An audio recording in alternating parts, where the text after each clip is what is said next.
சேனலை இன்னும் நீங்க சப்ஸ்கிரைப் பண்ணலனா உடனே சப்ஸ்கிரைப் பண்ணுங்க. கூடவே பெல் பட்டனையும் கிளிக் பண்ணுங்க. இன்னைக்கு நம்ம பார்க்க போற டாபிக் என்ன அப்படின்னா, தானத்தில் சிறந்தது அன்னதானம். மனிதனிடம் கட்டாயம் இருக்க வேண்டிய தானம் நிதானம்.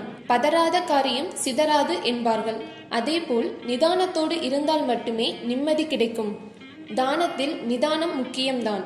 ஆனால் அதைவிட முக்கியமானது பிறரின் பசியை போக்கும் அன்னதானம்.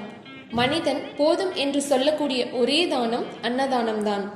அன்னதானத்தின் சிறப்பு: ஒருவரிடத்தில் பொன், பொருள், ஆடை, ஆபரணங்கள், பணம் கொடுத்தால் இன்னும் கொஞ்சம் தரலாமே என மனம் எதிர்பார்க்குமே தவிர போதும் என்று சொல்வதில்லை. ஆனால் சாப்பிடும்போது வயிறு நிறைந்தவுடன் போதும் என்று கட்டாயம் சொல்லித்தான் ஆக வேண்டும்.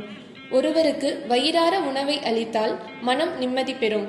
இதை பெரும்பாலானோர் அனுபவத்தில் உணர்ந்திருப்பார்கள். போதும் என்ற சொல்லே அன்னதானம் செய்பவர்களுக்கு போதுமான செல்வத்தை கொடுக்கும்.